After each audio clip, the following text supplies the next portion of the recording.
Welcome to UQRUG, the May 2023 UQRUG.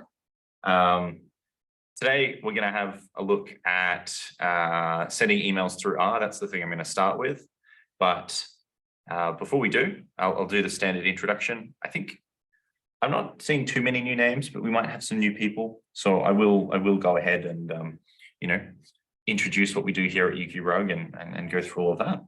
So before I do that, I will put the link to the UQRUG website in the chat. Go. So this is the UQRUG website. This is I created this using Quarto, which is an R package. I think we covered that a few weeks back. So if you are wanting to make a website like that, you can find those details a few weeks back. But I'm more than happy to field questions on that one at some point in time.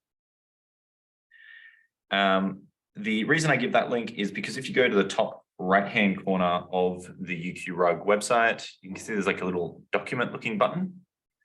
If you click on that one, that will take you through to the Hedge doc. So this is the collaborative pad that we can all edit and add to and do things with. So if you click on the little pencil button up in the top right-hand corner, if you've done it before, it might be in the top left, but it happens every single time.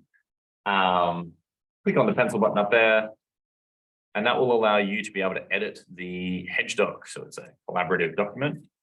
You can change between view mode, split mode, where you can edit the code and the view, and also just edit code mode. And that will allow you to add your details to today's list. So UQRUG is gathering for our users of all skills. So if you've got problems that you need help with, you bring them along today. If you have some interesting new things you've discovered in R, that's also great too.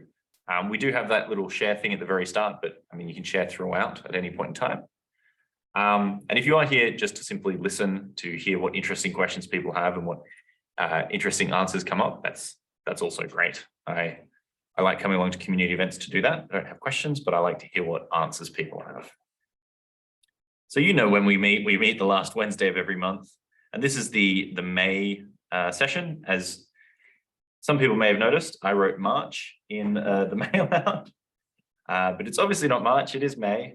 Fortunately, I didn't make the same error throughout the whole of the email, but as you will see, I've changed my code to make that a little bit better so I don't make that error going forward from now. The date will always be the correct date. Right, so the ways of working. We'll start today by getting everyone to add their names to this document. I'll show where you do that in a second. And then I'll get you to add your questions to the page. So if you've got a question you need help with today, put your question on today's page and put your name next to that so we know who's asked the question. Then we'll do the intro to an R package. And finally, we'll then spend the rest of today answering questions that people have brought along. So, I mean, we've only got the three of us here in person, so I don't need to go over that one. Laura has already connected to the Zoom. Thank you. So today is UQRUG number 38, which is starting to get to be quite a big number. And today's overview of the month will be me going through how to send emails through R using a combination of knitr and the rdcom client package. There's lots of ways to send emails through R, and that's the one I've decided to use. But there's a useful guide here that goes into more detail on that. I'll touch on that in a moment, but first, look at you guys. I don't even need to tell you what to do. That's great. So what you need to do is click the edit on this and then add your name to this table. So how do we do that? If you go to the top of the document and click either the pencil button or the split screen view, I'm going to go split screen view because that's way too zoomed in. I'm just going to zoom out on that so I can actually see what it says. Hopefully that's still clear for everyone from home. If you scroll down, you can see the code, the markdown on the left-hand side that's creating the look on the right-hand side. Now, I know I do explain how Markdown works every single time, but I'm going to do it again because today we're using knitr, which uses Markdown, so it's useful to talk about it again. You get things like titles. So this is a header here with 2 hashes, so it's a second level heading. and it makes this second biggest thing here. This is a third level heading, and it makes this third biggest thing here. So it's different heading levels. And if we scroll down, you'll see under the attendees header, we've got some standard text where I've added in, oh, that might break that little bit. That's all right, I can fix that. So the way, so this is a markdown table, and markdown tables are very ugly, but they do the trick. I'm just going to fix up that little break there. And one more should repair the table. There we go, table's back. So add your name to this. So to add your name, simply add a bar. What do you call that one? Pipe? Bar? What is that? I don't know. What is that punctuation mark? If anyone. It's not on my keyboard. So it should be on most keyboards, it's the one above the enter key. Press shift and then that. It's not the backslash, it's that one. If you can't find it, you can simply copy this bottom one and add your details in there. So just add your name in the first one, where you were from in the second one, and then after the third, put why you're here. What brings you here today? So I'm Nicholas Wiggins, and I'm from the library, and I'm here to help. We've got Bell, who's got ideas to learn. QA. Does that have a short way of saying it? Is that QACE or QAEHS? I don't know. We're all from ACE, who's here to help and learn. Jocelyn from UQCCR, who's still learning. Great. Laura from Bio, also here to learn. Nick, good to see you back again, Nick, from SBMS, listening and learning. I don't know if listening and learning, like last time I felt like you carried the session, but that's good. And Mikesh from UCMHR, learning our capabilities. Great. Oh, and we've got Asneem from SBS, who's learning us. So everyone's keen to learn. I should really put that in mind. I'm not just here to help. I'm also here to learn as well. Because I do learn things every single time we do RUG. Great. Cool. All right, and I'll also add Valentina. Valentina is being very wonderful and helping with all the technical things over there. Valentina is also from the library, and Valentina is here to save the day.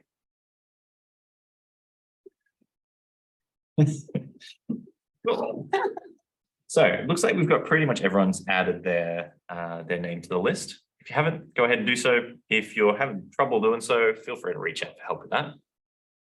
But if people do have questions today, please add your questions down below that. So once you've added your name, if you have a question, add it to the questions. So the questions section, I've got like a little example of what a question might look like, where you've got question 1, I need help with this thing. Oh, we've got something in the chat. We've got, you can't get to the Hedgehog page. That's all right. I'll throw that in the chat. Okay. Let me know if that doesn't work for you, Danelle. So after you go to the Hedgehog page, there is a little pencil on the top, right? Yeah, so the first time you go, there'll be a pencil in the top right-hand corner. And once you click that for the first time, you'll then have these options to view, edit, and split view, both.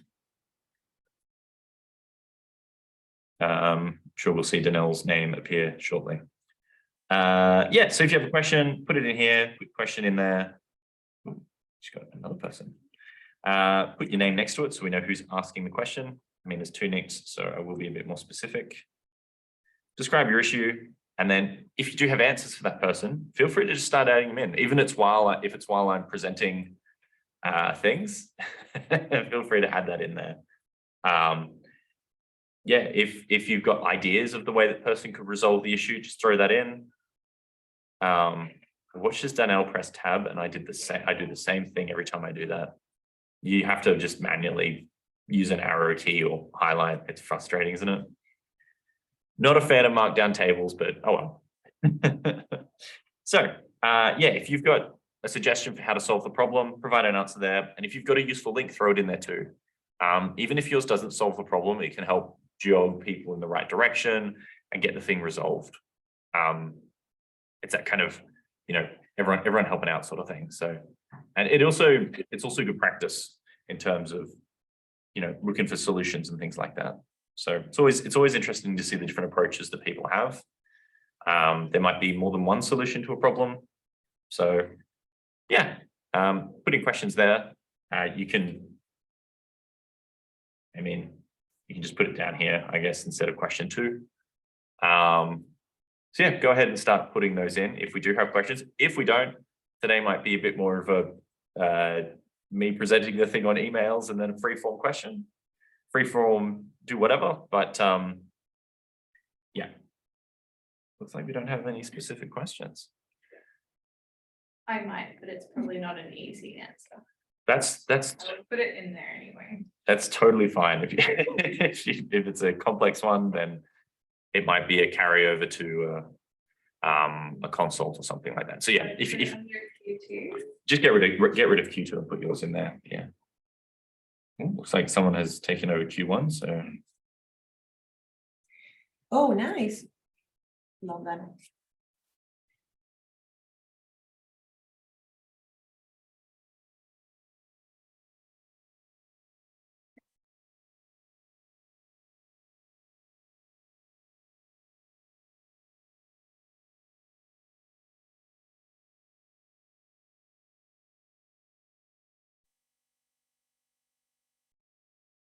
all right, so people can just start filling those in and I'll jump back into actually doing today's session.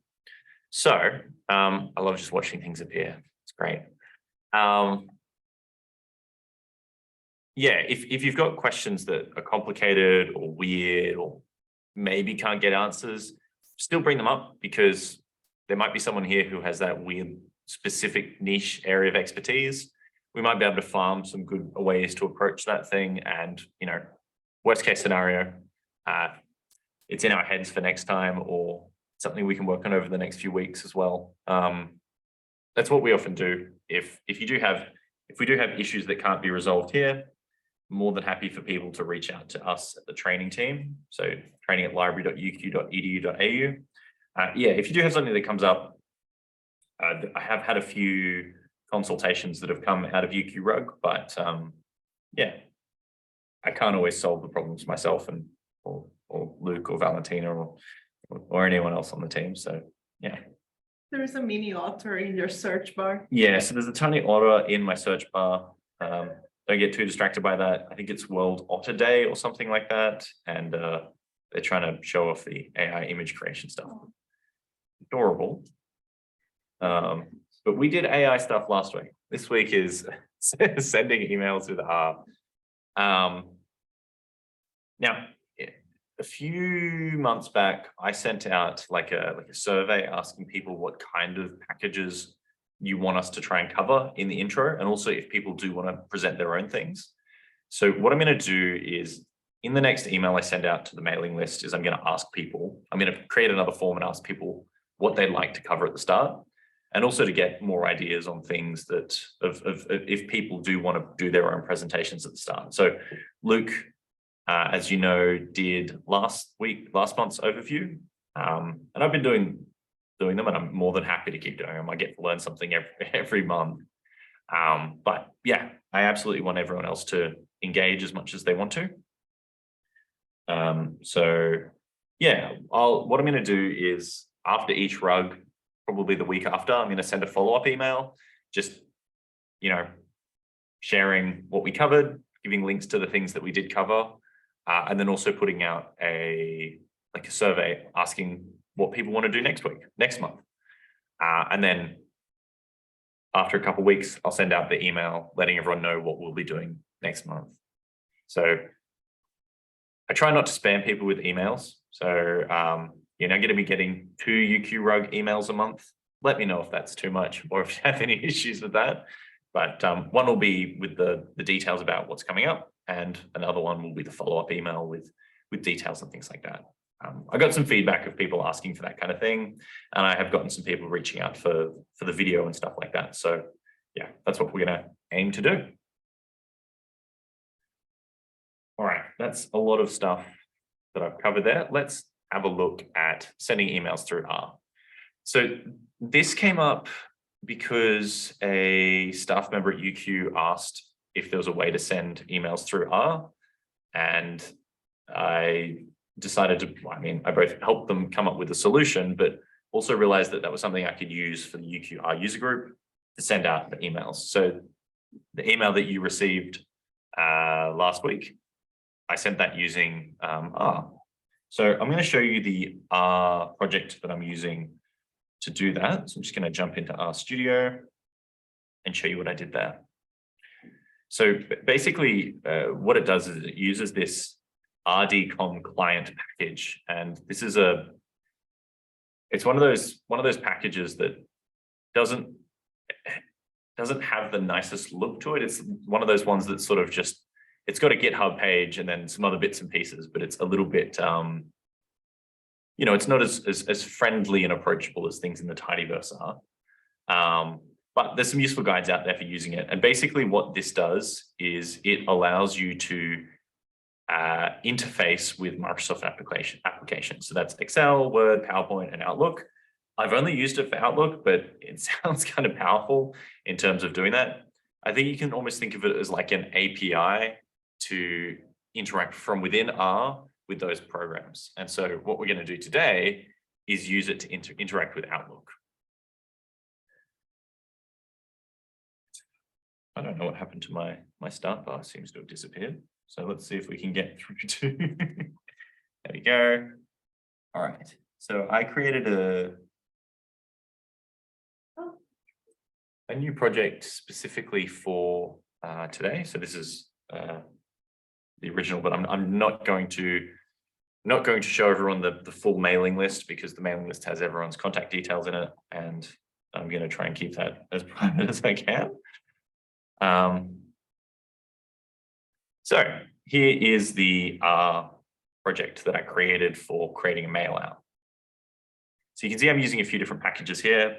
The main package that I'm using is the RDCOM client.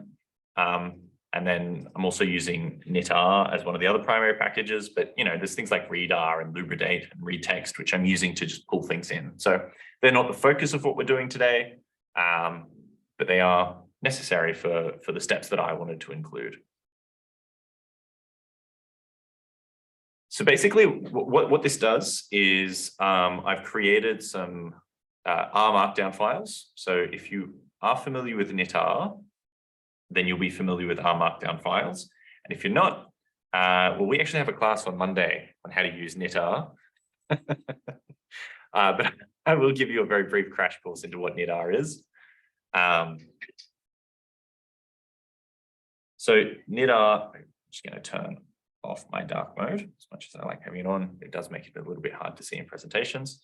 So basically the knitr package is a really useful engine that will turn a markdown file, which is, the kind of stuff that we see here. This was everything in the hedge doc is markdown. It turns markdown files into kind of whatever you want to turn it into, a Word document, a PDF file, a HTML file. It transfers it into those sorts of things so that you can read it in a variety of different ways. So it's a very, very useful sort of thing. Yeah, so you can see here, it allows the input language of pretty much anything, and then you output it into whatever you want.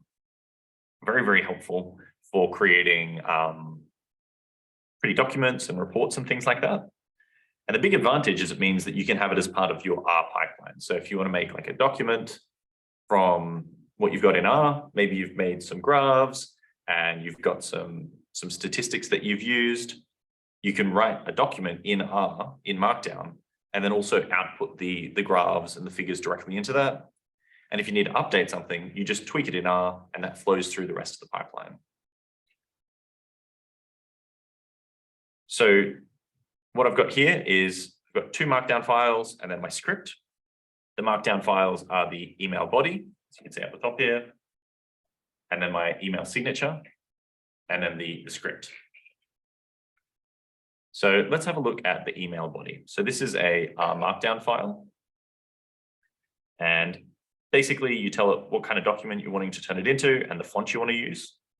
So I'm making a HTML document and I'm using Calibri.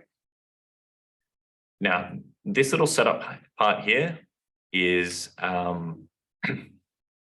what this does is it calculates the date of the next last Wednesday of the month. So that means during May, it is today. And so what this does is I put in the system date, I use roll forward to get the last day of the month. And then I use that to calculate which day would be the last Wednesday of the month. Oops, I've still got my brakes on. No, that's on my computer. Okay, thank you. I'm going to turn those off. Yep, so I calculate what the last Wednesday of the month is. And then I use that to basically create a label that says what the month is and what the day is and everything like that. So I can turn something from like a regular date format into text date format. Let's, I need to load in LibreDate. So I'll show you what that does step by step. So system date gives us today's date. This is a little bit recursive though. Obviously it's not going to look very interesting giving it today's date because today's date is the last Wednesday of the month. So you won't see anything impressive. I wonder if I can do, I don't know if this will work. Can I go today's date +1? Yeah. I love how simple that was. All right, so let's find out what day the next UQRUG will be on. So we'll go, if this doesn't work, it'll be very embarrassing. So last day of the month, so it rolls forward the today and gives us what the last day of June will be, which is June 30th. Anyone want to fact check my days here? Go ahead and do it, but I'm pretty sure that's correct. And then we can calculate the last Wednesday of the month using that formula there. And it tells us that the last Wednesday of the month will be the 28th of June. I'm going to fact check that. I got on my calendar. June. Yeah, that's correct. Good. All right. Then what we're going to do is calculate what this month is called because I'm lazy. And so the output of this month is, well, for today's version, it's actually going to be June.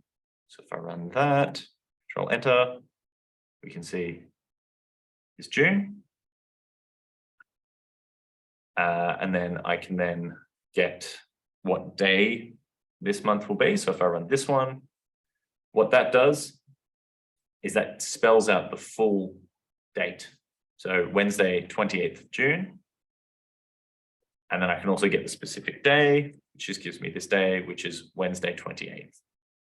And the reason I go through all that effort to calculate those things is it means that I don't have to type that into my email signature every single time and make errors, which I have done at least twice in my mailouts where I've put the wrong date in. And some people have noticed. And so that's also part of the reason I created this. And then here is the email that I got sent out. So yes, you all do receive the same email. I'm sorry that I don't send it out to each of you individually. You've caught me.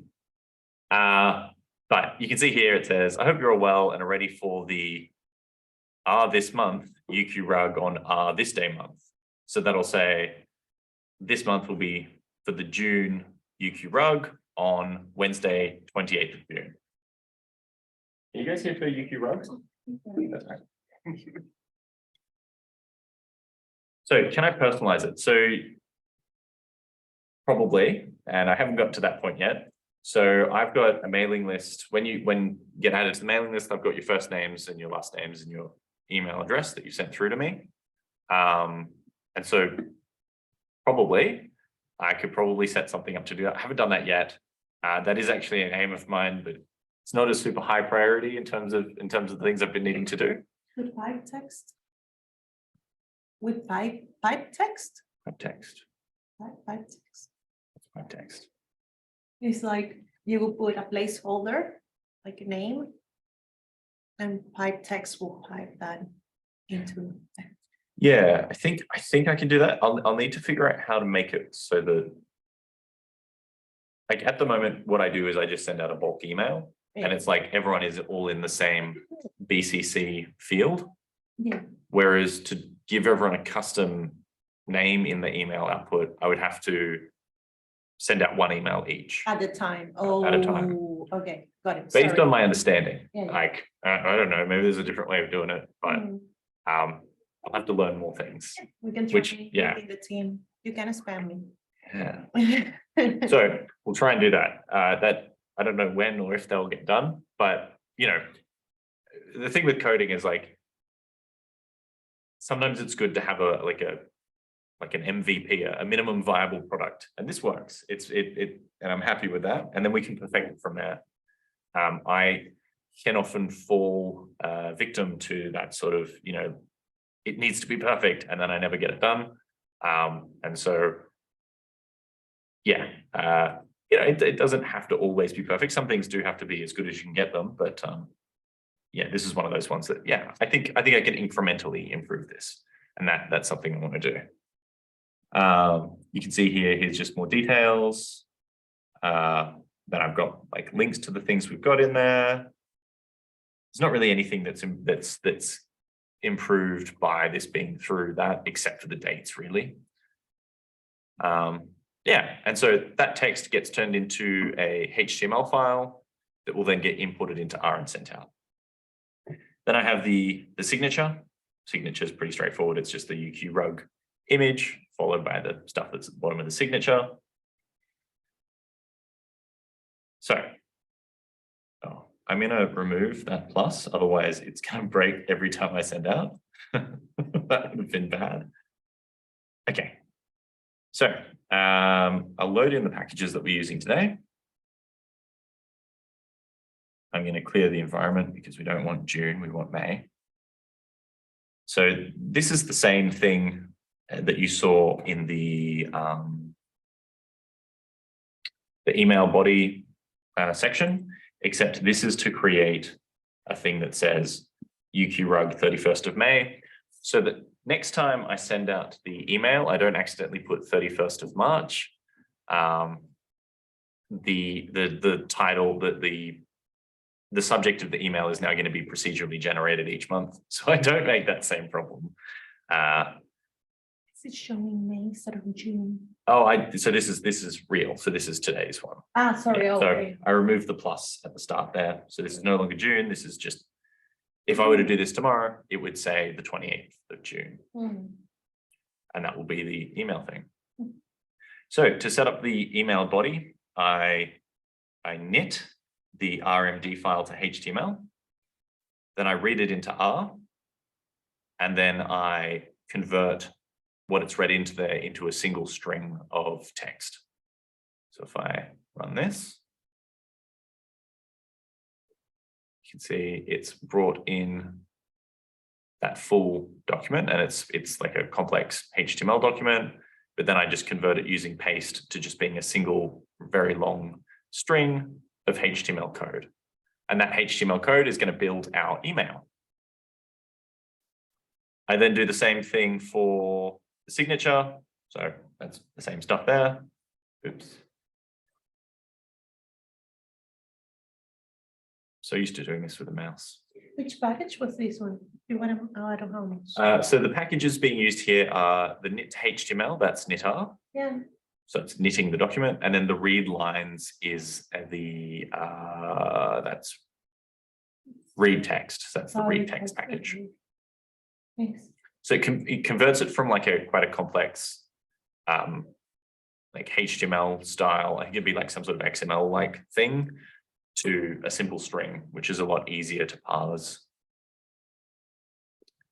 Then we do the setup for the actual mail side of things. So what this will do is this will create an Outlook object. So this creates the Outlook object that can then communicate with Outlook. We set that up there.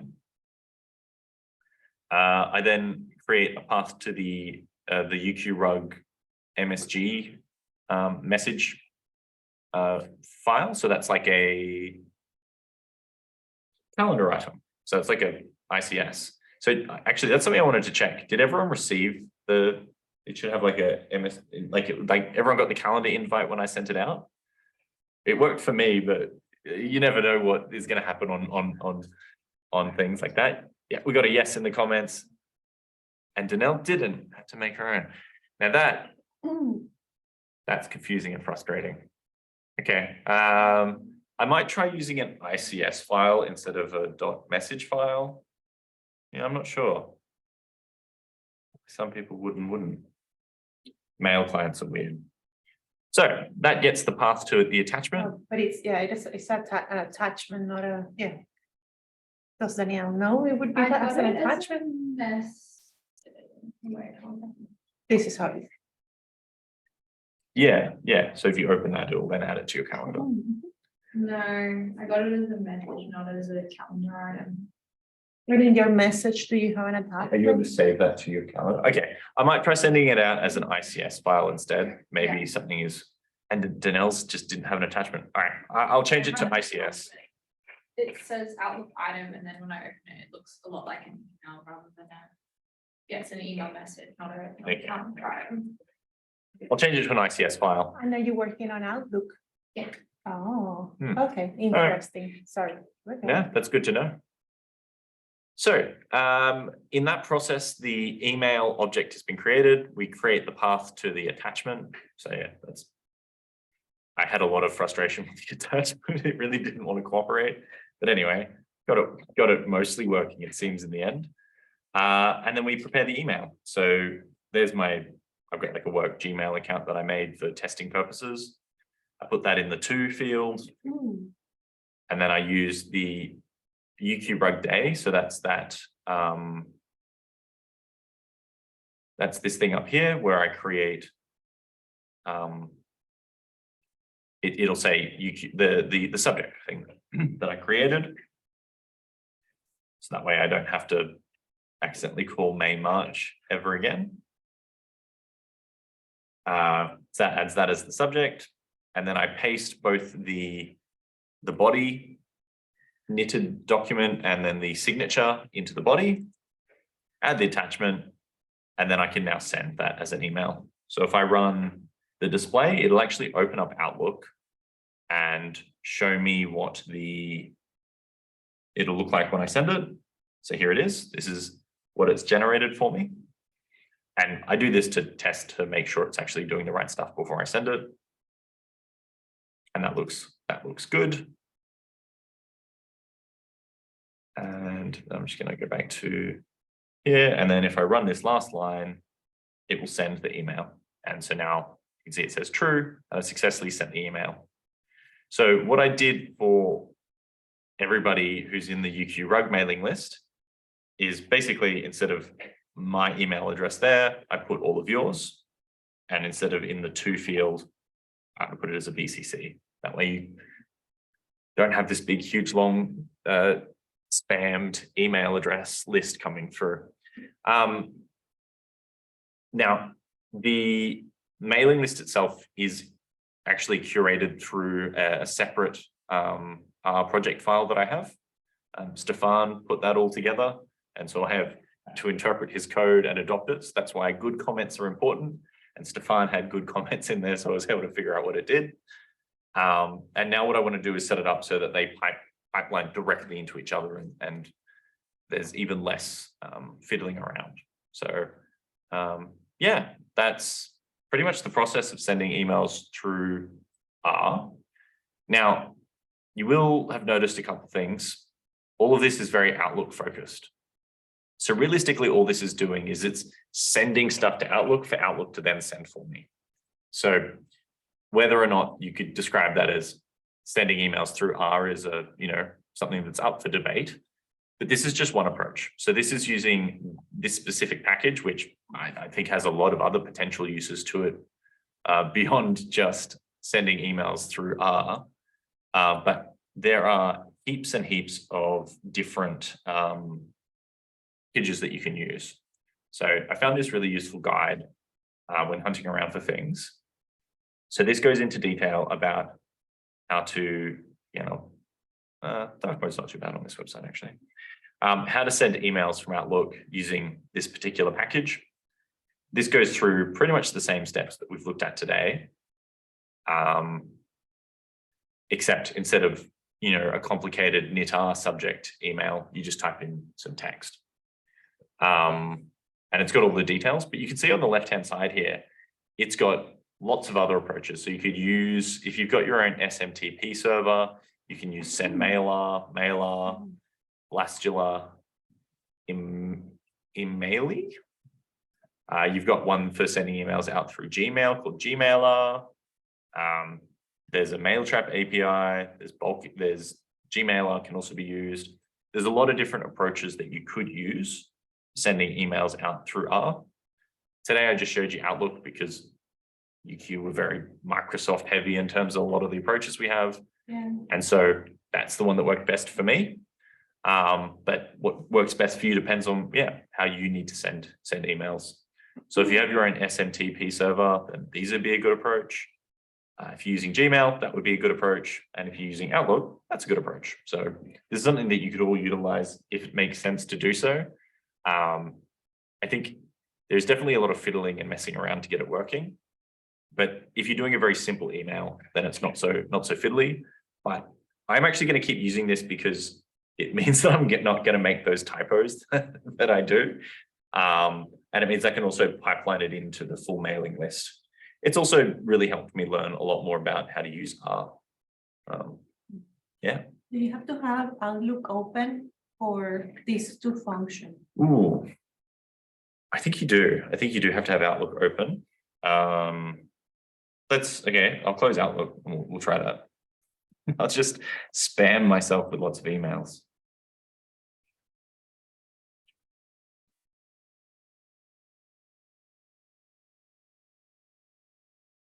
So this is it running. But looks like it was that should have errored if it didn't work. So it looks like I didn't need to open Outlook. You definitely need to have the Outlook installed. Yeah. But it doesn't look like I needed to load it. I guess this question popped to mind both because of the Outlook, but also because of the passwords. And when you have multiple accounts, when I say passwords, I mean for Gmail and stuff like that. And I know you didn't cover exactly step by step how to do it, but share with us the guide. But I don't know, that made me wonder if it is, when it says true, if it is just ready to send it when you open Outlook, or when it says true, as in what does true means? Does true means that R has ready the thing for when you open your email, then it will send the email to Outlook, through Outlook? Or does it communicate with Outlook even though the application is closed? Yeah, well, I'll try sending it again just to make sure that definitely is running. So I've just opened up Outlook and I'm going to run it again. Sorry, it's a bit of a weird question, but I guess it has to do a little bit with, I don't know, security, but something, something.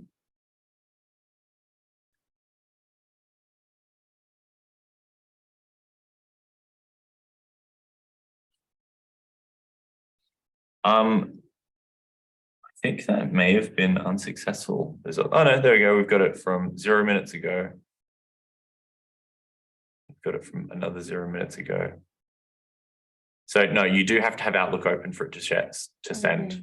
Okay. So I can see I received that email twice because it's clearly queued them up. And then as soon as I've opened Outlook, it's been and set them all. So no, you do need to open Outlook. Good question. Thank you. Cool. So that's the random overview of something this month. Does anyone else have any questions about this? Any thoughts on its true usefulness?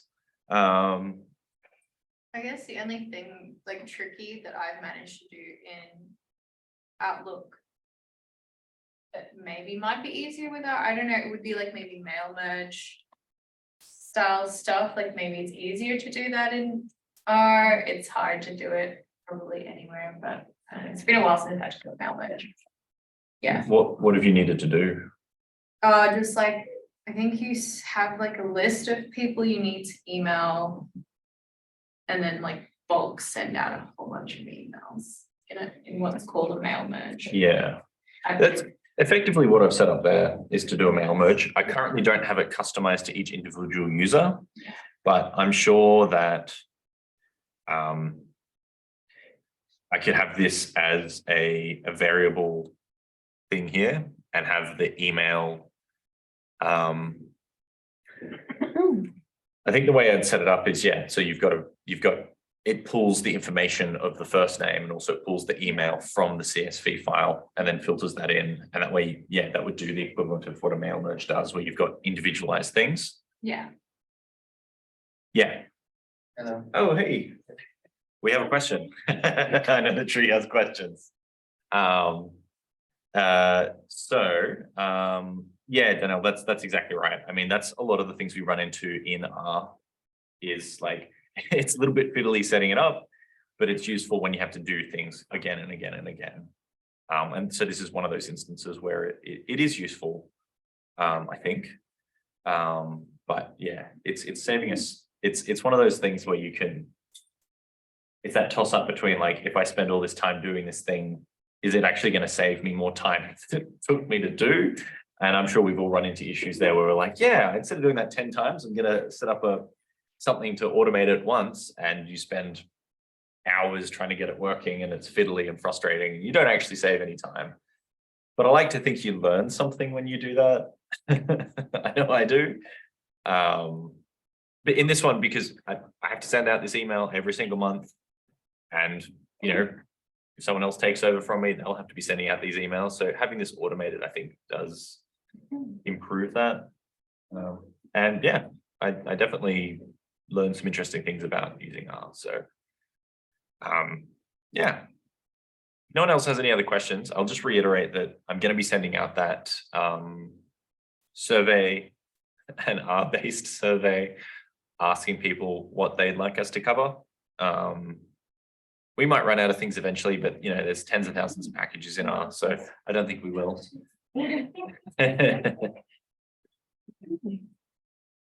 Yeah, automation pipeline. Take some continuous data, graphs it, sends it to an email. Yeah, I like it. I mean, I'm hoping to put it into an automation pipeline for sending out emails to everybody. I'm also considering having it, if I could attach it to like some sort of Shiny app, then like, because at this stage, what I need to do is I need to manually still change part of the knit R body, where I need to, you know, specify what we're doing that month. And I need to change the student hub booking link every single time. I think if I could make like a Shiny app where I just input that stuff into the Shiny app and then send it from there, that would be a really clean way of automating the whole process. But I love that idea that Nick is saying, Nick Gardner, because it's like almost like emailing reports regularly. yeah, I think if you're using knitr to create reports, attaching that little bit of the email part onto it also makes sense, like sending out that stuff in an email. I like it. Yeah, and if you have like some equipment, you know, somewhere and you're remotely monitoring how your stuff is going. Ooh, I like it. Getting reports like that That's really cute. Could be nice. You've just got like this little thing out in the field that sends you emails every now and then. It may not be the most efficient way of doing it, but you could do it. And that's always the fun thing about, you know, and also Python and those kind of languages where it's like, it's not the most efficient way of doing it. I know that, but I can do it. But it's good also if you are working with connection that is dodgy. So if your connection in the field is not that spectacular, monitoring live data is a pain in the butt, right? Because you don't have that internet connection that will allow you to remotely access your equipment. But if you can create reports that are email, then you know, you can use, you know, the upload capacity, which is generally better, you know, in internet supplier. Anyways, I'm imagining it can be good. Yeah. I'm using a lot of words, but I think it can be useful. Cool. Well, I hope that was R and RStudio in an automated fashion. Yeah, that's a good point. You probably would have to use a bash script. You would have to use a bash script that runs that. Yeah. Well, that can be a session for next week. How to run an R code in an automated way. Is that am I like really putting you under the pump? Because you're saying that. I love and hate that suggestion. It's great. Because that's actually something that I have wondered myself as well when it comes down to running code, and you know how we sometimes run only one line of the script and then the other line of the script when we load the libraries and then create the objects, and we don't kind of run the thing in one go. I want to know how to run something without opening it and run something without going bit by bit. Well, The script. I've now added that to my list of suggestions of things we could cover, and I will put that out in the email, and we'll see if actually if someone else does have something they want to present, then I would be very keen for that. But if you wish to punish me with having to figure out how to do that, it's up to you. I'd say punishingly in jest because it would be a super useful thing to learn. I know it's not going to be super straightforward, so it's a great suggestion. And worst case, look, if I can't get it by next month, I'll do an intro on how to use GG Dogs, which is a meme-based labeling and image package. So you can add all sorts of good good dogs to your R charts. All the memes. Yeah. Is it me? I don't know how you pronounce that. Memes? Memes. In my head, I want to pronounce them in I did Spanish. that for many years too. Yeah. There's also a GG Cats and a GG, I think it's GG Bernie. Is it Bernie Yes. Sanders? There's all sorts of meme packages. But anyway, if I can't get the automated script stuff going, then that's what I'll do next time. But we'll see what the people choose. All right, so that's today's intro session. So hopefully you did find that interesting and useful. But I can see we do have a fair few questions that have come through, which is cool. You got one from Ramsey, which is on reloading packages, one from Laura, which is multiple / combining tables. And we've already got answers in there. You guys are great.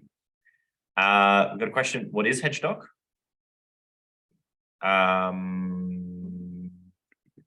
Is the left side? Oh, it's a good question. And then also using overleaf and latex and R for theses. Yeah, fair enough. So it's like if you talk to someone from the maths school, they would tell you how to do that because they do that a lot. But anyone else would be like, We used to have some overleaf courses that we ran in the library, but the person who ran that is no longer at the library. But we can look into that as well. But if people have specific answers right now, we'll get to that. But So what are we doing now? Are we gonna go question from the top to the bottom, or which order? As in, are we going with Ramsey's question on reloading packages first? yeah, we'll start from top to bottom. Ramsey, I have a clarifying question for you. Are you working with RStudio or with another program?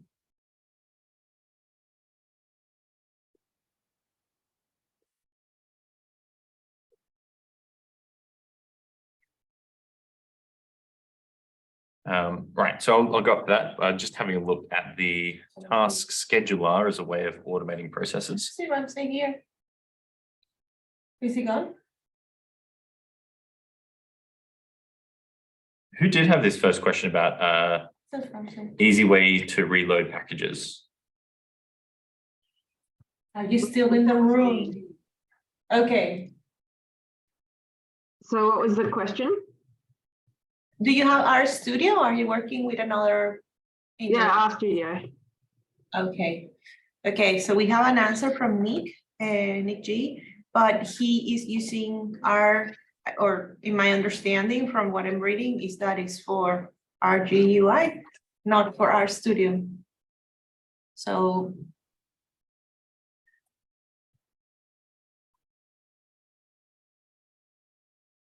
So the question is there an easy way to reload packages across different versions of R? So I'm assuming you updated R to the latest version and then your library broke when you did that and then you wanted to update them? But it's not so much the libraries, but just every time I try to install a package, it keeps saying that it's not available for this version of R and that I have to go to GitHub for the CRAN R. Right, I'll just add that clarification in there. So like every time you load package in Fran says that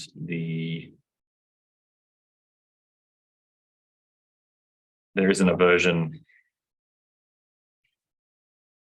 The package is not available for that version of R. Yeah, that's.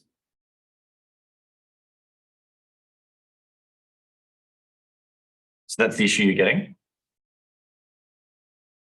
Yeah. Okay.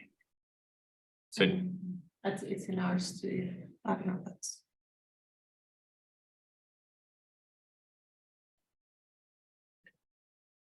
So Nick, is your first answer, is that what that one's answering? Not sure about reloading. Because that feels more like an update related thing.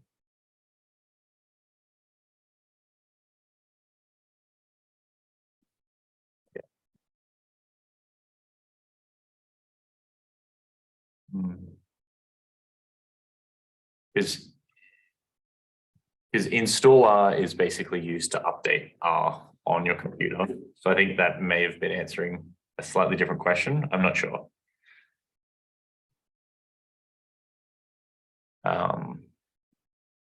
So basically, Is it for different? Yeah, okay, versions cool. of- Sorry. Question. Is it for different versions of R or for different versions of RStudio or both? so It's not so much the R itself, it's the packages, as I say. So it's installing Yeah. the packages. So I've got the new version of R and it's not installing any packages. It keeps saying that it's not available. Well, I mean, that makes a lot of sense, I have to say, because sometimes like what could happen is that R is updated, right? First, that's released for people to use. You install that like, yeah, I'm gonna have the latest version, but maybe maybe everyone then that has developed packages have to update their packages to match the new version of R. It makes a lot of sense if you ask me, because the packages are developed after, like, you know, by other people that are not the same ones that develop R or RStudio. So that delay makes a lot of sense. So yeah, It sorry, does, but that's how my do you thought. how do you get R to sort of recognize packages that may be suitable for an earlier version? Can you do that?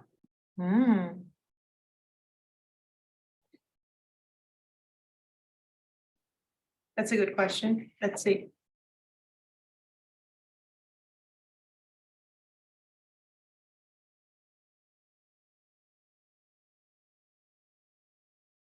So basically the issue we're running into here is that, yeah, if a package isn't maintained to be fully equivalent, fully working with the latest version of R, you're going to get that sort of warning, package is not available for this version of R.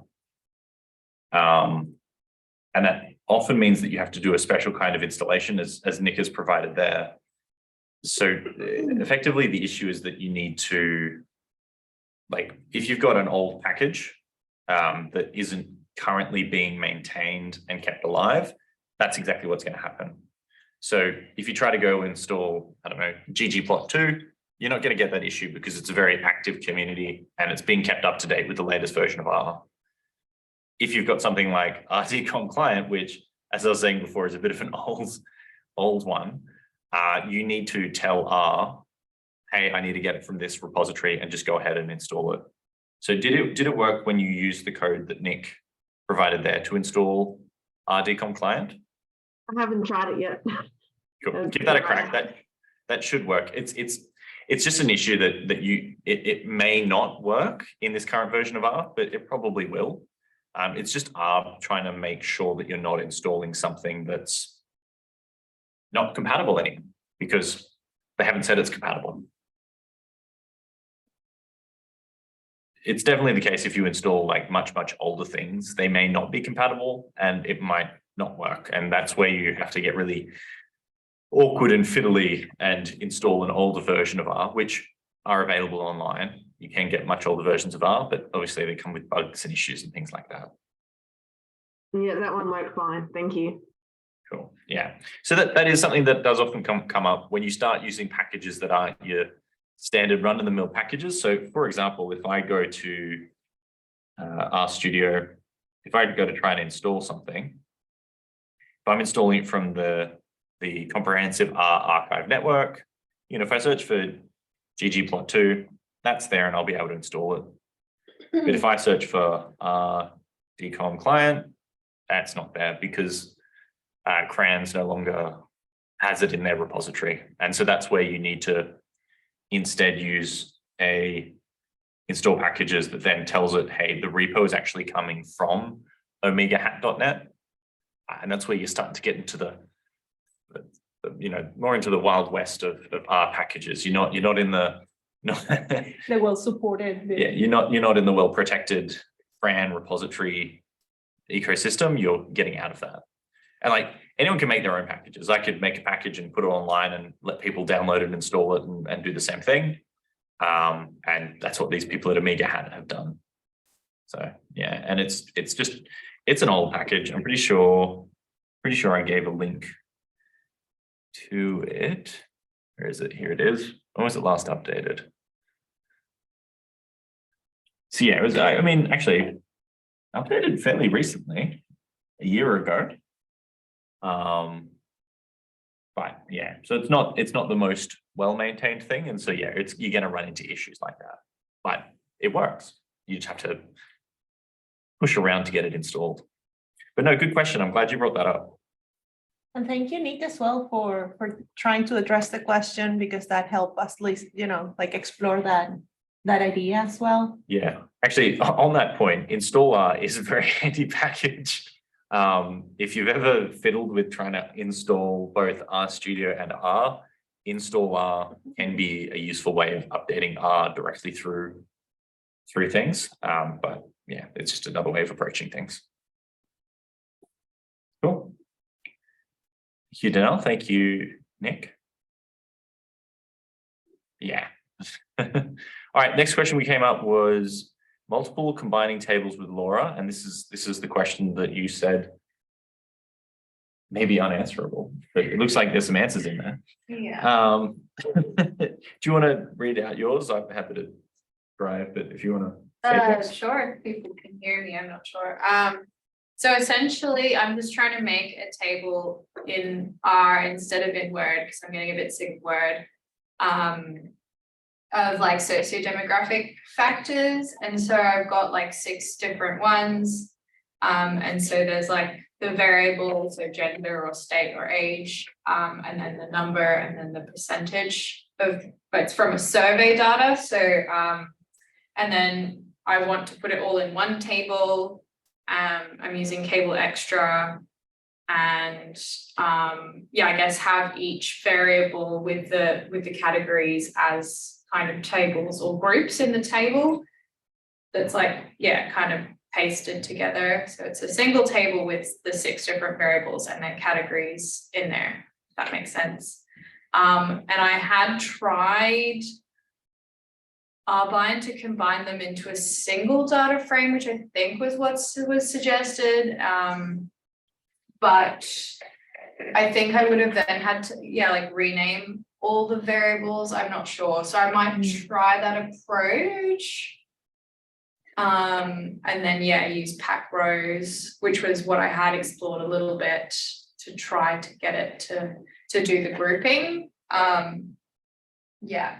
But I might need to rename all the variables to a common name, I guess. And these observations, let's say, are the observations that you are recording, let's say in table 1, linked in any way with the observations that you're recording that you have in table 2 or table 3? Let's say in real life. Yeah. Are they from the same They're person? from the same respondent. The same respondent, okay. Yeah. And did you in any way in your survey, when you collected the data, when you collected the demographic or their emails or whatever, do you have anything that we can use or incorporate, even if it is metadata, that can be used to link that observation? Not in those data frames, because those data frames are essentially a summary. Like I've already calculated the count and the percentage, so it's like a frequency table. Yeah. So I'd probably have to then like somehow backtrack, but I suppose the only other way I see doing it to fit into that is to rename, for example, my state data frame and my gender data frame, and just say that, you know, the first field, instead of the field being state and then having New South Wales, Queensland, whatever, is just to say, instead of state, it just says variable, and then combine everything so that it's just, I guess, consecutive, even though the categories will be a bit weird.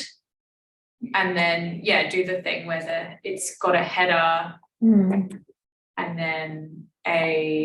then specify the rows, I suppose, where the categories belong, which will get a bit annoying with 6 data frames. But yeah, what's kind of annoying and doesn't seem possible is just to kind of like paste different tables into one table. You don't really do it really. So, yeah.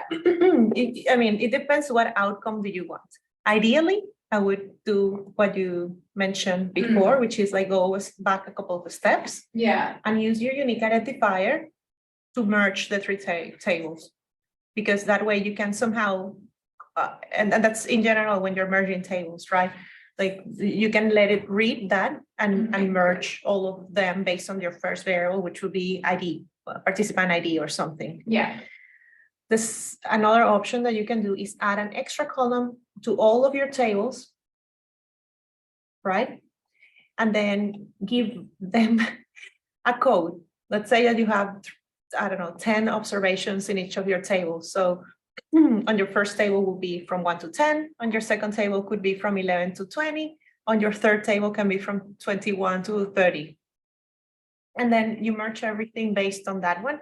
But you're going to have in your merge mega table, you're going to have an awful lot of empty cells, which will correspond to all the variables that do not match between your 3 data sets. But the moment to merge is when you have your raw data and you have your actual unique identifiers, not when you have already processed your data. That's my opinion, of course. That's the problem. It's a summary table, and then but I just want it in one table instead of in 6. But maybe other people have other ideas. These are just my observations, let's say. So the I guess for people who don't know what cable is, so basically what we're trying to do here, we're not just looking at like a spreadsheet data table thing. We're wanting to do a nice looking output sort of thing. Yeah. That you would. Yeah. You here for UQRUG, or you just? Oh, yeah. Yeah, cool. Yeah, so it's not just a spreadsheet. You're wanting to have a pretty table like you would in Microsoft Word, but you're not wanting to have to fiddle around and do it. You just want to automatically make it, and that's what you're using cable for. Yeah, so I guess the context is that I had some like bot responses in my survey, and so if I happen to find another one, I want to just be able to automate that table instead of having to go back and change all the numbers. Yeah. So here is an example where having an automated process does make more sense than just doing it once, because you're going to have to do it again and it's going to be a little bit frustrating. Yeah. So that's why we're doing coding. So the answer that I think Raul gave this example, or was that, not sure who wrote this one out? Seems like it, yeah. Yeah, it's mine. So I popped all that code into R and just ran it. And then this was the output. Is that the kind of table you're wanting to make? Yeah. So do you think that Raul's code is in the right direction, or like is it something that? So yeah, it seems to work. But the issue is that the variable names is the potential issue, or it's I really. Find a way of doing it without having to combine the data frame, and yeah, I just have to write some extra code to rename each variable in the existing data frames that I have. Well, really, you don't have to do that. I mean, you can automatize that pretty easily if you just define a variable like a vector at the beginning and just pick the name using that vector or something like that. And well, the chunks can be defined with the dimension of the initial data frames. So the automation here is quite direct. I mean, you can define a vector at the beginning with the things that you have, for example, the gender, state, age range, whatever, and you just change the title here. I'm gonna do it in RUGs to see. Let's see, RUGs here. So, for example, you have name vector. I love this. Like that. And let's see. Yeah. Gender or something like Coding that. on the fly outside of the thing. That's impressive.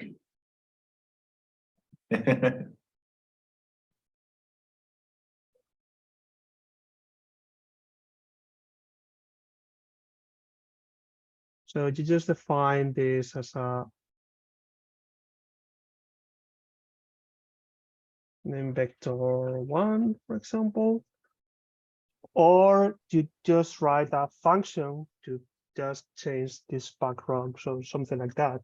I mean, it's more or less like that. Okay.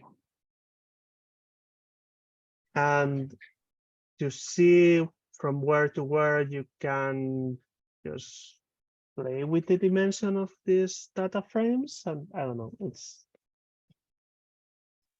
I think the problem is more when I'm combining the data frame, like in there, when you created those 3 data frames, you've got variable, and for me, instead of variable, it says gender, state, age. So I probably just need to rename the variables, but that's easy enough to do. I know how to do that.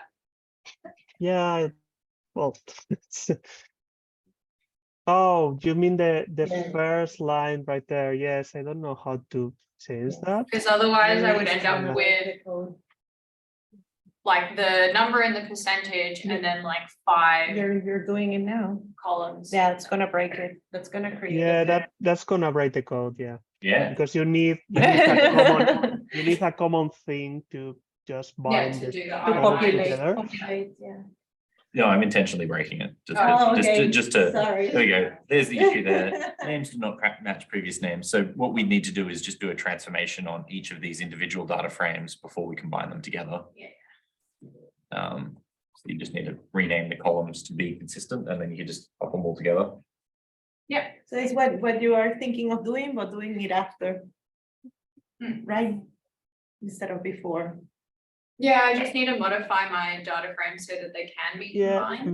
Maybe you could catch somehow even if you have the data frames right now, you can catch the call names, the first element of the call names, and then change it for variable, for example, internally in the code. You have the vector there, and you have the data frames already homogenized. So you can bind them and then do the knitted with the same thing, and you have the vector right there because you capture it with the call names function. Yeah. You know what more or less I'm trying to do? Yes. There?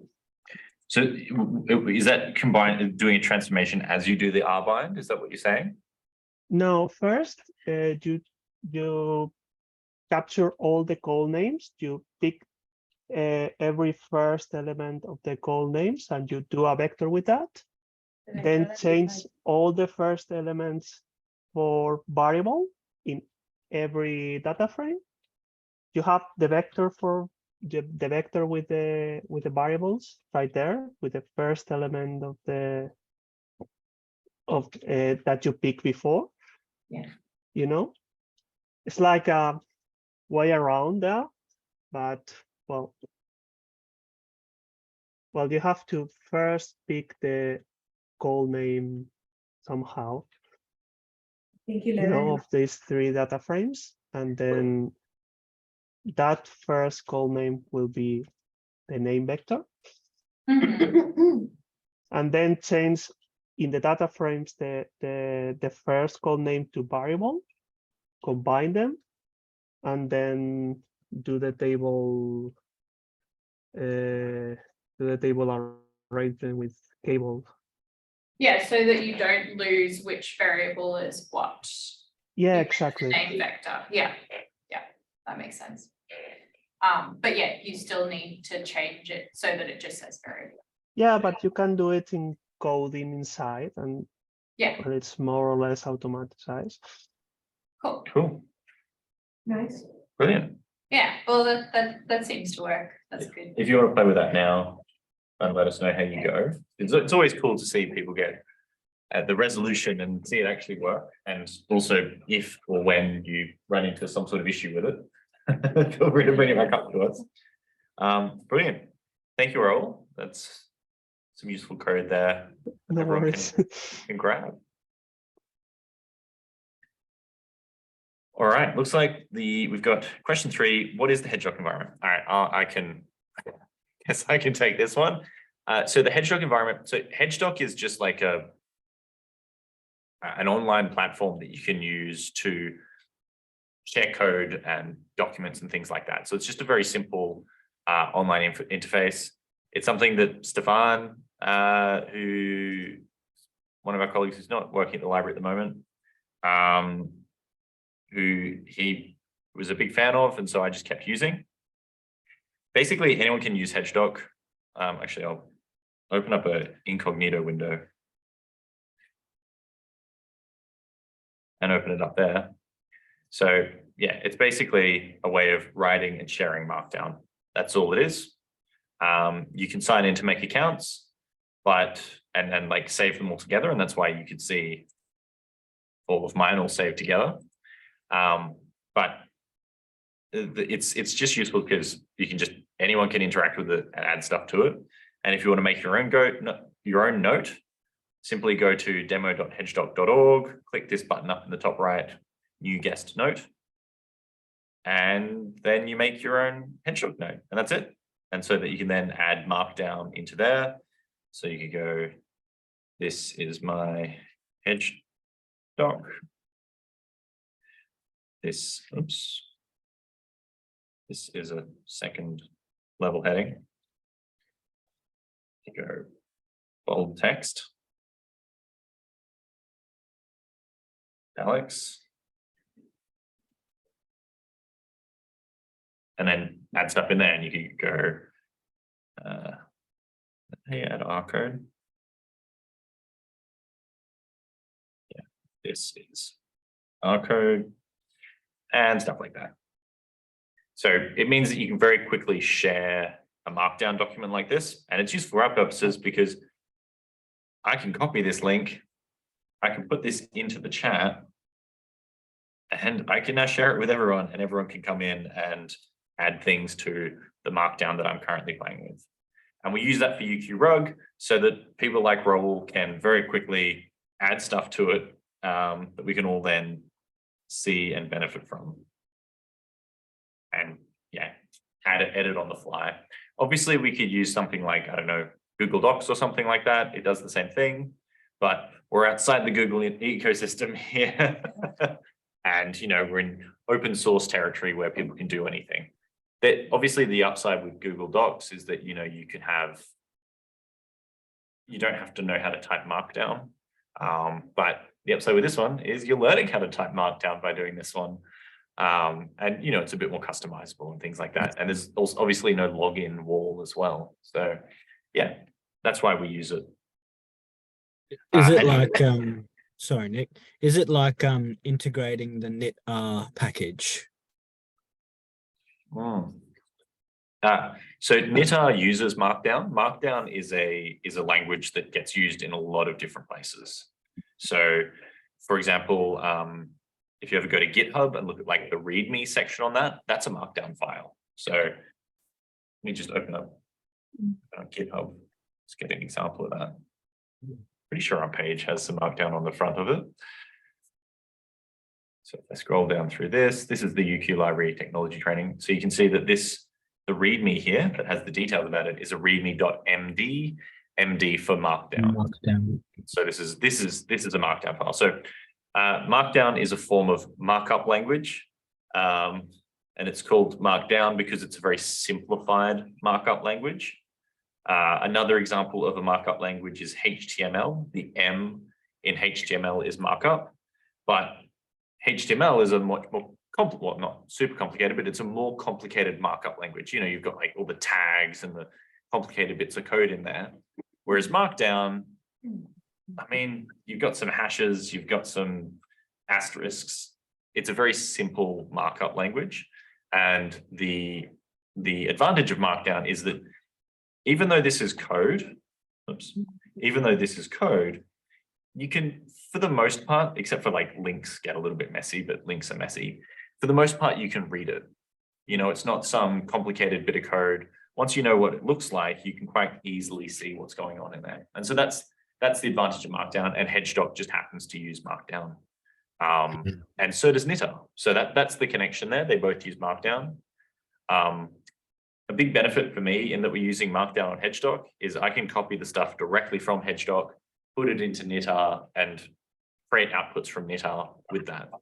Yeah. So that's actually how I use that to create the blog section on the UQRUG website. So in the past meeting section, I just pulled it all directly from HedgeDoc and pasted it into here, and it automatically formats everything for me because they're both using Markdown. So yeah, that's what HedgeDoc is. Did you have more questions? And that the right-hand side of the HedgeDoc, there's a little publish up the top right. Can you like publish that as a HTML document? I've never clicked that button. I don't know what it's doing. So I'm about to find out. I'm not sure. It's created a second page, second website. Is that what I just did? No, it's just.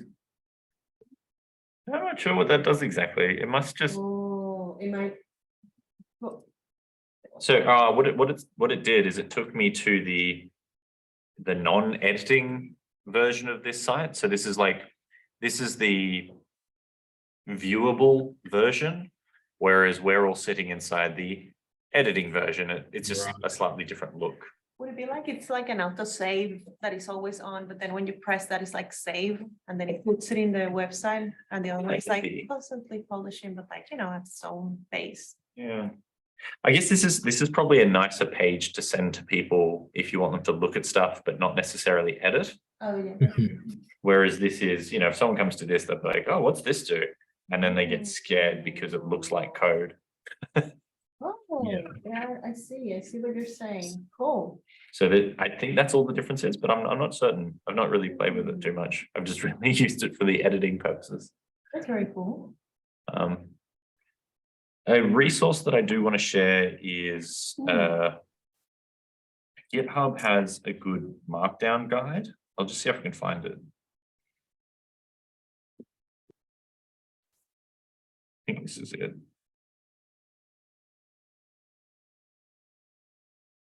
Maybe what you're seeing, maybe what we have been always seeing is like a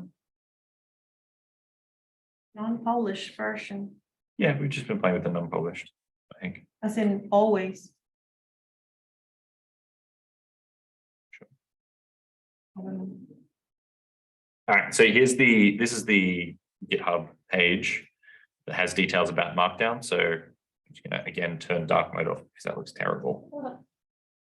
Nope, it's still using dark mode because I've got, anyway. Yeah, this has got details about how to create different level headings, how to create links, how to style text in different ways, all using Markdown. And although this is a GitHub guide, it's still Markdown, so it doesn't matter too much. So if you want to learn more about using Markdown, you can find that there. Cool. No, good question. Thank you for asking that one. All right. So not final question. We've also got Tree's question. So next question is Laura's question again. Looking at Overleaf. You can just focus on that. It's all right. So Laura asked about using LaTeX and Overleaf to write thesis. So trying to, if you're not familiar with LaTeX and Overleaf, basically it's kind of like a quite similar in idea, I guess, to, you know, writing something in R Markdown and then turning it into whatever document you want. So it gets used a lot in any field that uses a lot of equations. because equations can be really difficult to write in Word. They've gotten better and there's things to do it with. But yeah, anyone who does complex mathematics is a big fan of LaTeX because you can write really sophisticated formulas and make it all look really nice and pretty. You can also really modularize things a lot more and yeah, automate the creation of things. My brother uses it to write his resumes, but he does maths and physics. So there's a reason he's using it already. Yeah, so the issue that Laura ran into is that Word isn't great for integrating outputs from R and wanting to better integrate those things. So again, Nick G to the rescue. I'm happy for you to chat about this, Nick. Otherwise, I'll just read out what you've typed.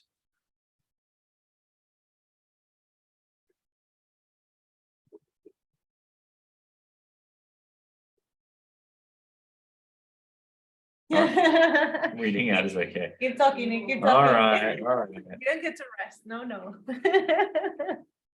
So I was hoping that someone would, oh no, that's fair enough. How convenient that your mic happens to, no. So I was hoping that someone would be here being like, yes, I've done my thesis with Overleaf and here you are. Yeah, Just I was hoping that too. done that. So yeah, I'm glad you asked that question, even though this isn't necessarily an R question, it's very much related to what we're doing. So I'm happy for people to ask related-ish questions. So was a learning curve to learn LaTeX and was worth it? Cool. Nick is happy to help out. That's great. Using Mendeley to have the reference rather than EndNote. So Mendeley is another referencing software similar to EndNote. And the issue that you can run into there is that if you're generating everything in Overleaf, and then you need to grab things from your referencing software, EndNote and Overleaf don't talk together very well. EndNote and Word talk together very well, but you want to not be using Word. And so the suggestion here is to use Mendeley instead. And it's fairly straightforward you can choose stuff and export your EndNote libraries to a Mendeley format. You might lose bits and pieces, but it should keep most of the metadata. I think groups don't transfer well to Mendeley, but you would hope that they've fixed things up. This was my knowledge on the conversion of that is a few years old now, but I mostly just use like smart groups, which is based on keywords anyway, so it's fine. Good. Put graphs in, move them to Illustrator first, make them look pretty, fair enough, and then into the thesis. Didn't put R Markdown documents in though, if that's what you're looking to do. There's LaTeX packages to insert HTML packages in. And you can stitch PDFs into it. But you can screw with chapter labeling. Yeah, I guess that's what makes me a little bit excited to use Overleaf is that when you are doing things like R Markdown documents, you can potentially just like, yeah, chuck them in without having to muck around with formatting so much, hopefully. I don't know. I haven't, very briefly tried to use it. So yes. But yeah, it does kind of annoy me for some things with, mucking around with graphs. And then if I have to reformat everything for like a publication, then that will be a pain. So that's probably an advantage of using LaTeX. So yeah. So it's the standard advantage of using coding to do stuff rather than using like point and click to do things. You know, when you've add something into the Word and then it pushes it onto the next page and then you change something around and that messes something down you can avoid a lot of that by creating it in Markdown or in this case, LaTeX sort of thing. So by automating a lot of that, you can bulk fix things and that can be very beneficial. You just have to learn how to code and write things in LaTeX.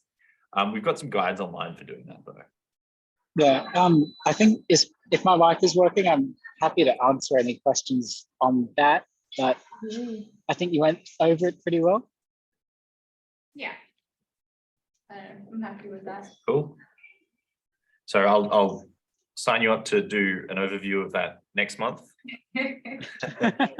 Oh, LaTeX is way too complex. To do in a quick half-hour session. Yeah, I think that's probably a good idea. Yeah. Oh, I know I had too many issues with it, but I think it was worth it. Like changing a chapter around, all of the numbering system would just change instantly to match wherever it sat in the big thesis. which was definitely a plus. Yeah, I'm trying to save myself some more tears later with, numbering going wrong and formatting going wrong. So Or it just depends let on you what I want to reference a cry figure. over, I think, specifically. Do I want to cry over learning LaTeX or whether I want to cry over word formatting? Do you want to cry earlier or later in the process? Like the word is the final editing, that's when you cry, or like the early learning LaTeX part? It's just a matter of when, I think. Yeah, do you want it to be difficult now or later? On that note, if people do have, this is a non-R related spruik of things. If people are having issues formatting your theses in Word, we have classes on that in the library. We've got a specific, formatting and structuring class for theses. Valentina could probably speak on that more than me, but you can do things where it does automatically update the chapter things and stuff like that, but it can also break as well. But you can do some really cool things in Word, and that's what our advanced Word classes are for. It's not just a name. You can actually do some quite advanced things, but you can check that out on our training page. I will put a link to that actually, because it's relevant to what we're talking about at the moment. I'll also take this opportunity to re-explain the fact that we've also got, I'm just going to turn off the dark mode for this because it does not do well on the library page. That's the next. Oh, there's two of those. Oh, it's in person. It's exciting. Yeah. So if you find, so we've got the styles and structures, and that's all about putting together different styles and making it so the chapters retain through different things. But we've also got our creating a structured thesis class, which I think there was one on, was it yesterday? I think Monday we did two. We did one online and one face-to-face. And the one that we scheduled for July is online. Yeah, so we've got that sort of thing. So if you need help with your thesis, if you need help before July, you can email us to get help though, of course. But the other thing I wanted to show on here was, I will put this in the chat so that people can get it if they need it. The other thing I wanted to show was next Monday, we're doing reproducible reports with R Markdown and knitr. So if you want to learn more about Markdown and also more about knitr, we've got that course.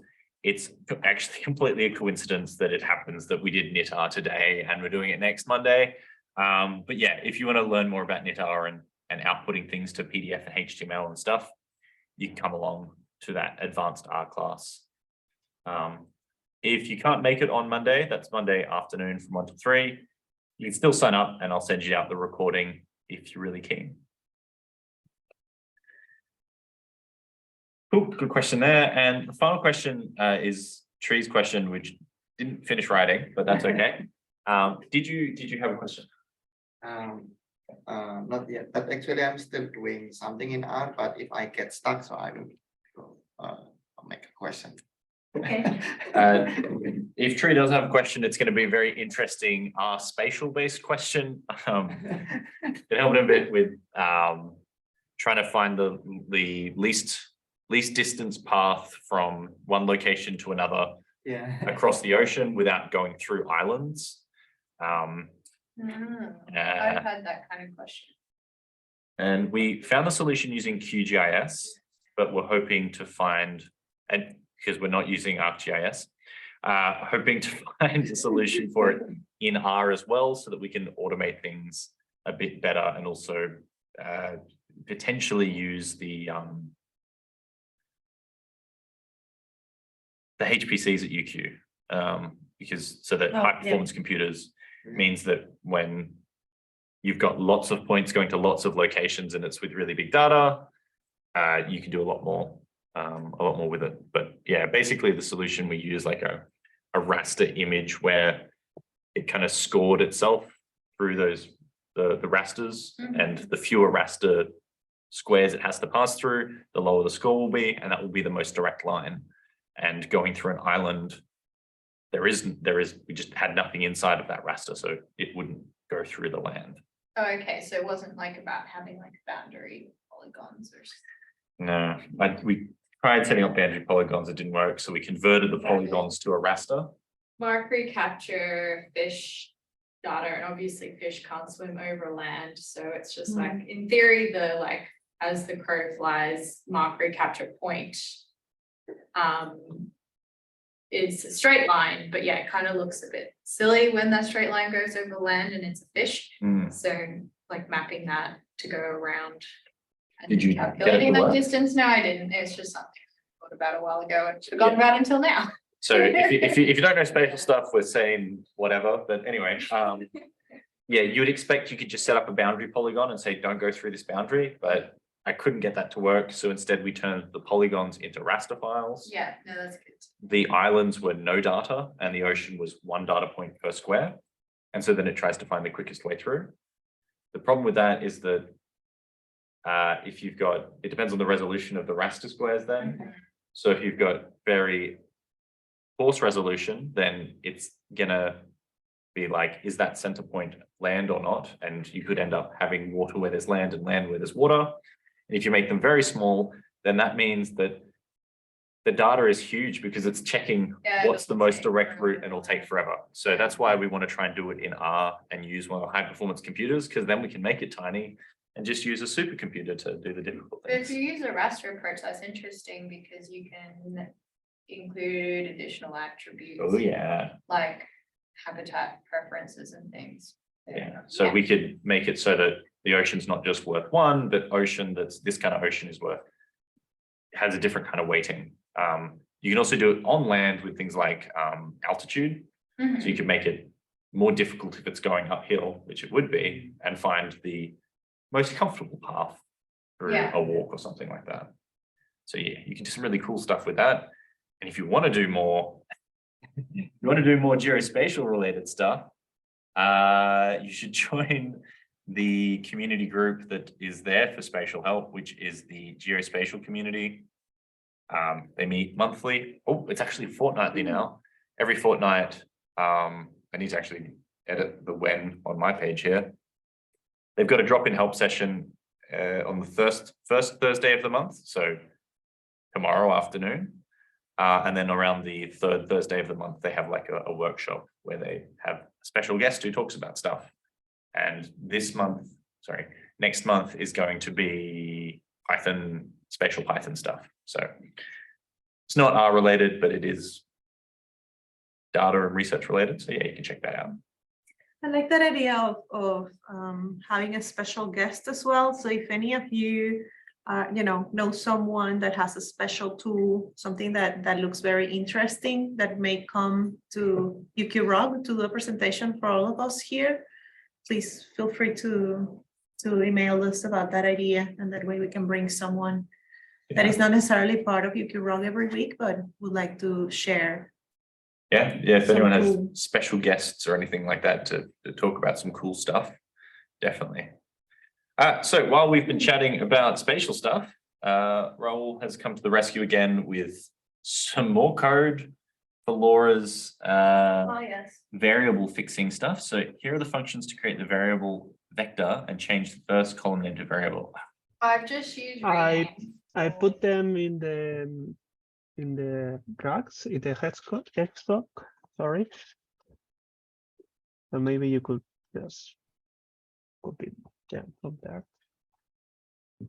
There are 2 functions basically to make the vector and then to change the first call name of the data frames that will generate a list of data frames. So you will have to pick every data frame from the list, but well, more or less useful. However, I did not fix the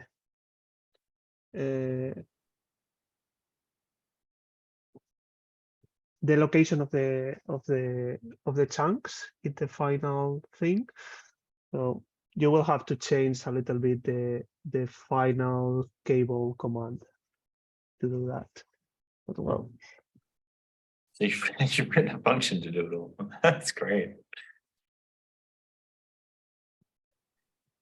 maybe Cable can integrate this. Well, that's not part of the cable command. I mean, that's for Yeah. preparation for the cable command. But Oh, before, yes.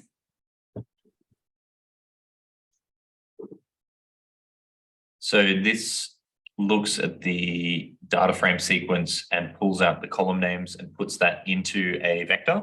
exactly, yes. Yeah, cool. And then the second one looks at the list of column names and then replaces all of those column names.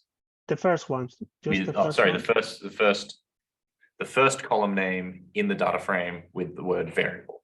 Exactly, yes. So in this instance, what it would do, so what the first thing does of vector of first names is it takes this and it looks through, and it looks through this, gets the first one and then gets gender, puts that into the vector. And then it looks at this one, gets state, puts it into the vector, looks at this one, gets age and puts that into the vector. And then this second function will then take. So does that just rename them? No, I'll just run. Yeah, it's just rename them and put it in a list of data frames. So Okay, so it makes a list of data frames where it has renamed. Yeah, cool. So it makes, this one takes each of these data frames that we've listed here, makes a list of those data frames there, and then it renames each of the first column in each of those data frames to variable. And then it gives you the output of data frames. And that's what it looks like here.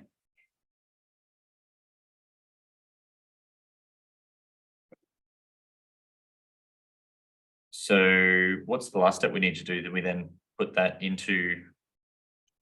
yeah, you have to automate that somehow in the cable command. And well, but having the vector Using the same process. So the most annoying thing was figuring out the number of rows for the levels in each of the factors. Are you okay to share your screen? Yeah, I'll let you share your screen if you want to talk about that. No, it really works. oh, thank you. It's awesome. Did you have a question? Yes, but not that. I'm actually after someone who could help me with looking at population structure at genetic level of wild things and cultivated things. It's a biological question. Is that using R or? Either R, if there are packages in R, probably R, or structure. Yes. You can check. I'm not very good at it yet. Oh, I'm doing genetic population structure too, so. right. All right, so Excellent. what we'll do is we'll get Laura to share screen. We'll have a look at the solution, and then what was your name? Agnieszka. Agnieszka. Mhm. Get you to just tell everyone what the issue is, because who knows who's out there? There might be someone sitting in there who's like, I don't know. It's like Nick was like before, being like, "Oh yeah, I've just done my thesis in latex," and well, we're not doing latex stuff here, so Okay. we'll see. I'm sure Laura knows bits already, so who knows what else is out there. All right, over to you, Laura. All right, so here we have my 6 different socio-demographic variables, which is great. And so I renamed all of them the variable to variable in that, so that there'd be 3 common. Whoop, it didn't like one of those. Oh, it's probably because I've already run this code. Anyway, point is I ran it. So that's what I did. And then that way I saved then what actual each variable was in the name vector. And then I could combine all of the data frames together because they all have the same fields, the same column names as a result. And then I could create my table. So yeah, with the combined data frame using cable styling, and then each of these pack row lines is the group. And so it's grabbing the name from the name vector there for each of the groups. And then here the third sort of item is the number of rows from that big combined data frame. So that was a bit painful, but I had to try and figure out the number of levels from each of those data frames because they're all like categorical. And then I ran that, and then as we can see here, it made me a beautiful table. I don't know that I want percentage with that many decimal places, so I'll have to fix that. But yeah, that's my data. Woohoo. Nice. Yay. Don't steal it. So you probably can do the coordinates with the dimensions of the data frames. Sorry, what was that about dimensions? If you have the dimensions of the data frames, that is quite easy. You can just take the rows and then just pick the coordinates of the back rows with So the dimensions of the previous one and all that. Just so the first one will be the row dimensions. Well, 1 to the number of rows that the first column has.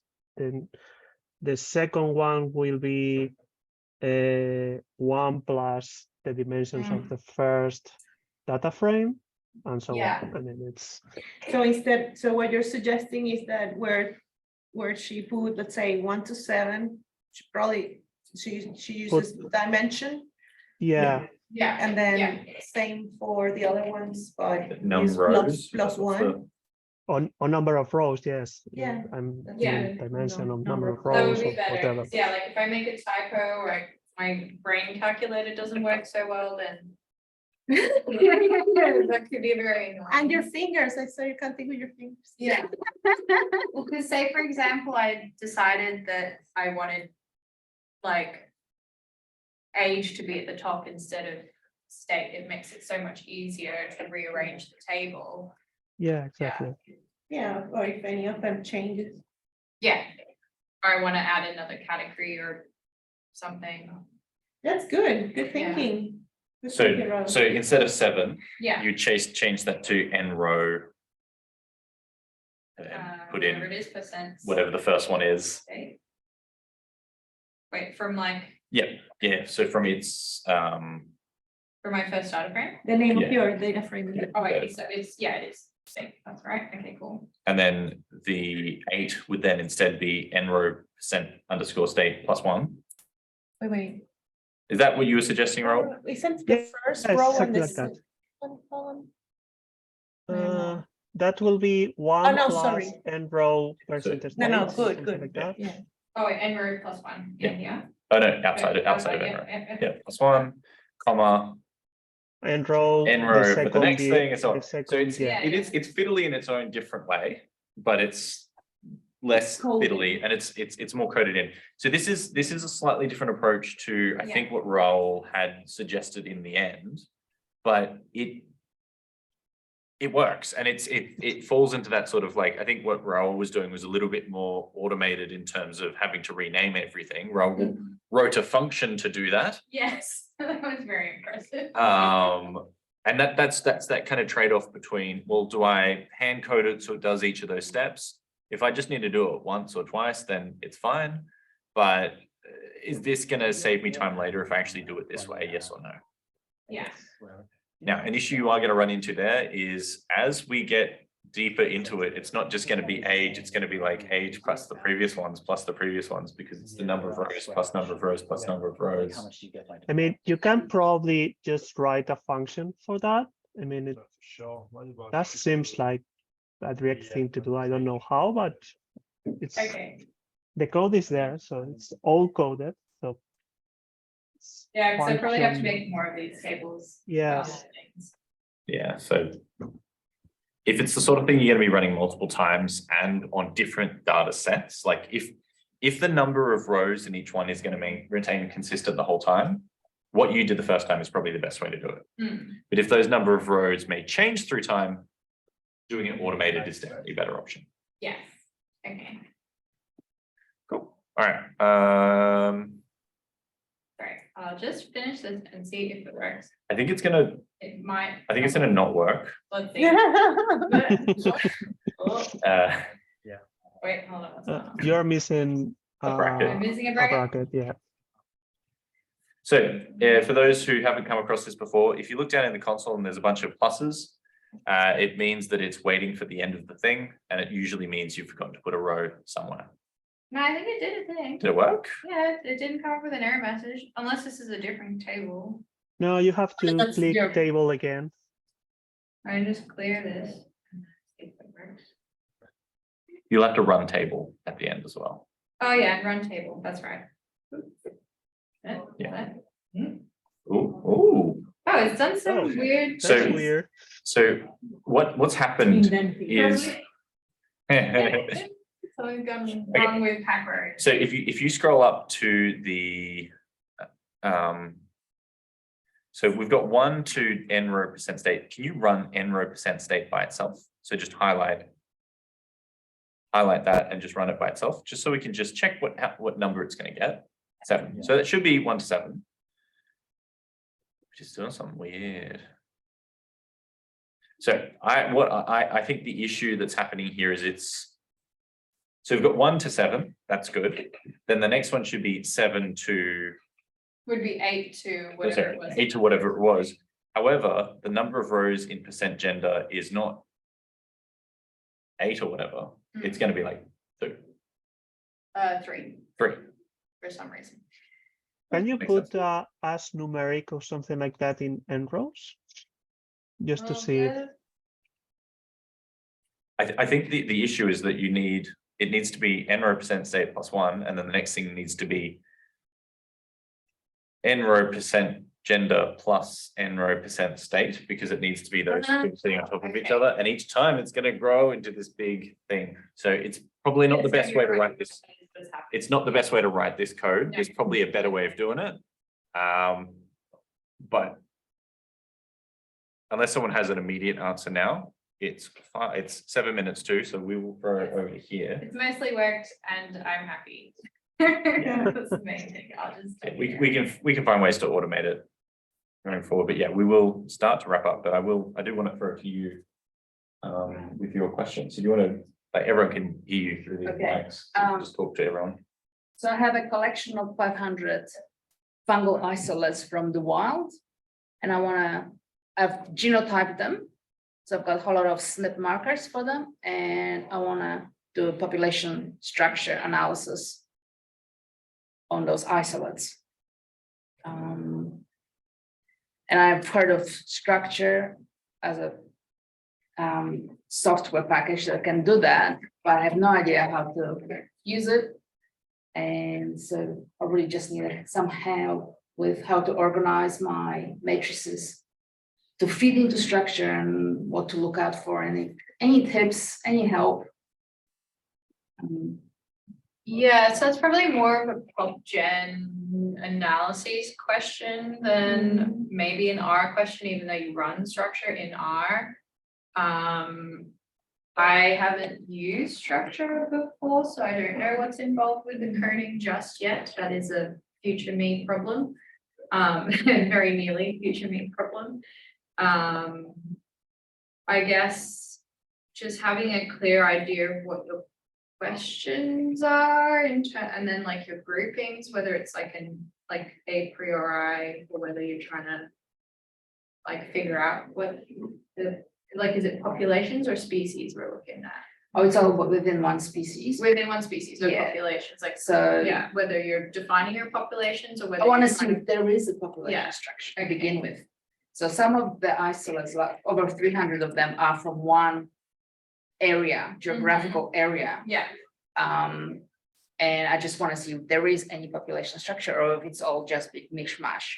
So they are sexually reproducing, yeah, preferentially as far as we know, but there may be a bit of asexual reproduction happening as well. So I was hoping that doing this sort of analysis will give us insights into this pathogen. It's a pathogen on the crop.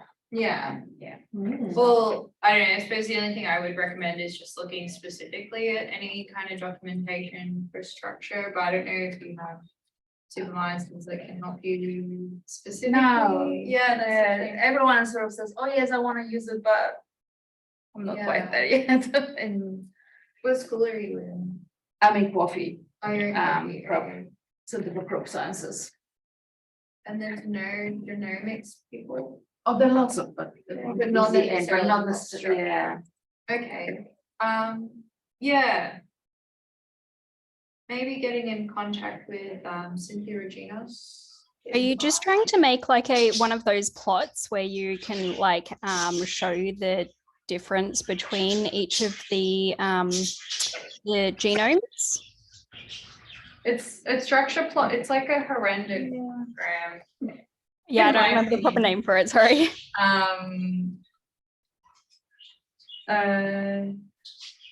It's like a series of like colored bars that tells you like the proportion of how related things are, I guess. Yeah, is that what you're trying to make, or are you trying to get it to analyze your specific isolates to find the SNPs that might be related to like drug resistance or something? No, I'm not doing GWAS with them. Yeah, That's what you're referring to. Simple question is there a population structure or structure to that population?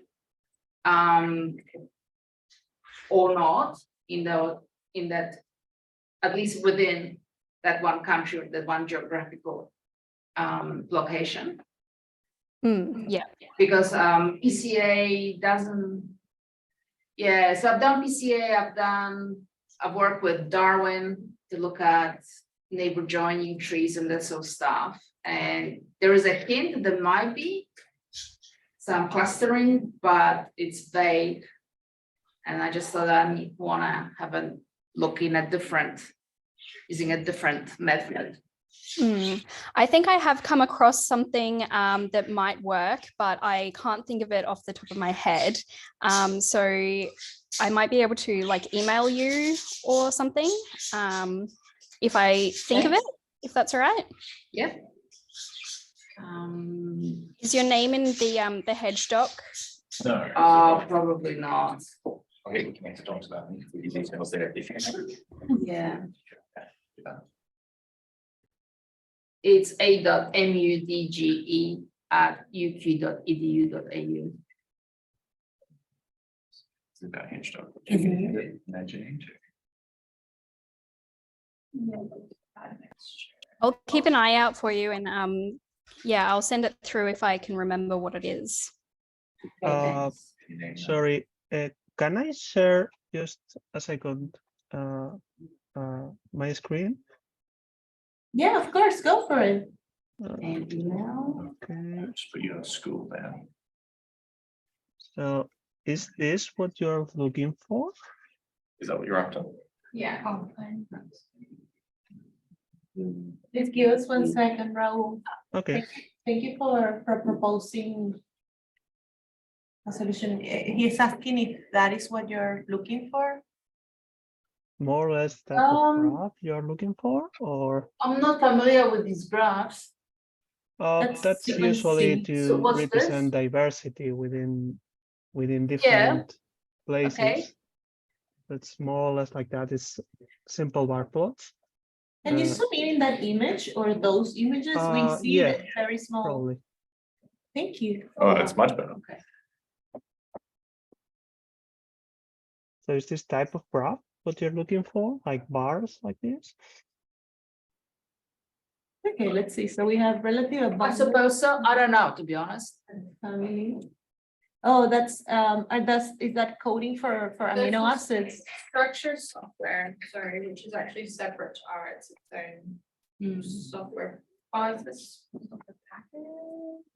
What we have in the vertical axis, does it look familiar? Like these letters? Oh, that's different samplings. So each one of the codes just represent a different type of sampling. In this case, there are soils, but it doesn't matter for you. I mean, each one is a sample, and the bar is just the composition of the different families within the sample. Yeah, you can do this at the genus level or the family level or whatever. In your experiment, you're collecting specimens, right? Yeah. Yeah, what we're after is a little bit different. I believe that what you're showing us is a composition of the microflora that you have in the Yeah. in the It's different more or less soil that, samples. yes. So this graph probably doesn't quite match the study that she's talking about. Okay. But maybe the previous one that you showed. It's the same one, but in this case is rhizosphere versus soil, but the samples are the same. I mean, they are separated in two graphs to see it. Yeah, in I a think this is different about. way. I think this study that you're showing us is about, let's say, biodiversity at the microbe level. So it's a little bit different than what she's doing. What she's doing is she collected the specimen of the actual big fungus, Mhm. right? So all within the same species. I know that because I've done the ITS sequencing Okay. and they're all genotyped. So I just want to see what the relationship is between them and whether there is any structure to the I would look population. into the software package structure, which is a Stanford University software by the Pritchard Lab. So if you type in structure software, is that the one you're talking about? Yes, but Okay, I haven't I'm a used bit it. technologically behind. So are you needing to? Starting in, So maybe you need to find someone who's Yeah. used it. I was hoping someone would, software. yeah. Yeah, But but I mean, I need to use it very soon, but I haven't used it before. But if you can find someone and maybe just join in their lab meeting for a week or something. I guess is the issue that you've got your data. Yeah. You need to put it into structure, but it Yes. needs to look different to go in there. Is that the issue? Well, I don't even, Maybe. so I downloaded the instructions, but they're not very specific in, this is the type of matrix that this program will take. And that's what I really need. That's So that to do work. baby steps in between. Already had the data, just need to put it in. Yeah. So how do I put it in?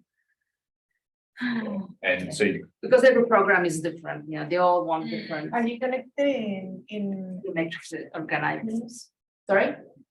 I think I found something that will be helpful for you, but I'm gonna share it with Nick through Teams I'll because put I it don't onto know. the thing. Yeah, So sorry. what's the software called? It's just called structure. Structure. Yeah. Yeah. It's Such a bad name. It's so. I don't like know, vague yeah. names. It's. Yeah. Not Okay, yet, is there no. like 2 or 3?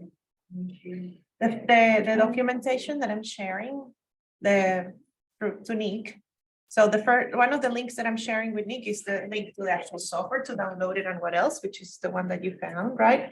And the second one that I share is an actual manual. And the first episode, my brain, the first chapter of that guide is talking about how to prepare your input.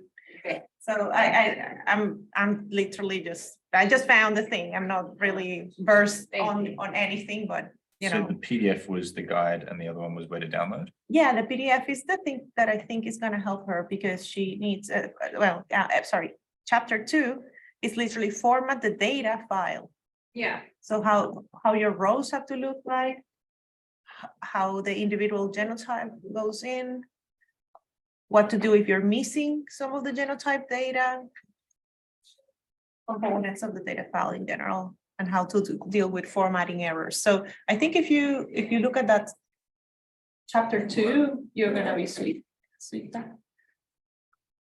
So this is it, format for the data file. Yeah. Page 4. Of course, I don't know anything about the quality of this. I have not done such study, but maybe this will shed some light. All right. Format for the genotype data is shown in table 2. And table 1 shows an It example. also seems like there's some like sample data sets as well. So yeah, on the download page, web page, there's the documentation and then a whole bunch of a couple of other things. Yeah, but for this preparation of the data, then they links you to publications, and then the publications link you to pages that don't load.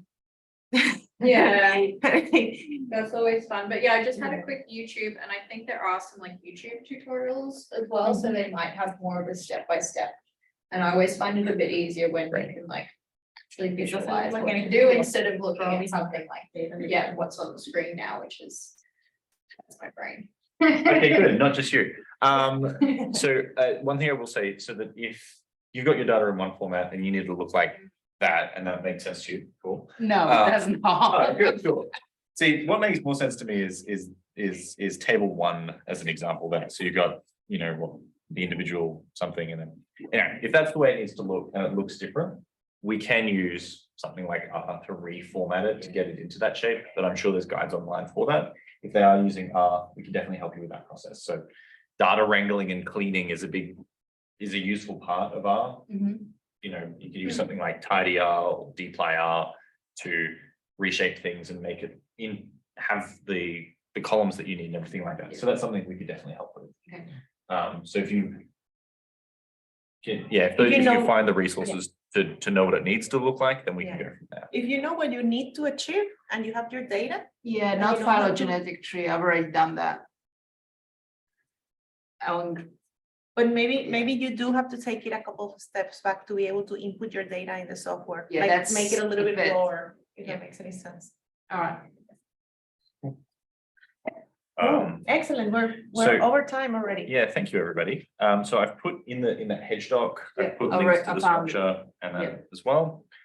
Thank you, everybody, for coming. I can see that some people have already dropped off because we are past 2 o'clock, but thank you to everyone who asked questions, and thank you to everyone who really helped a lot with those questions. Really, really appreciate it. It's great to see people coming each month with interesting questions and useful answers. Again, don't know what we're doing next month, but I'll send an email out next week asking people what they want to do, and we'll go from there. Thank you all for coming. Thank you. See you next time.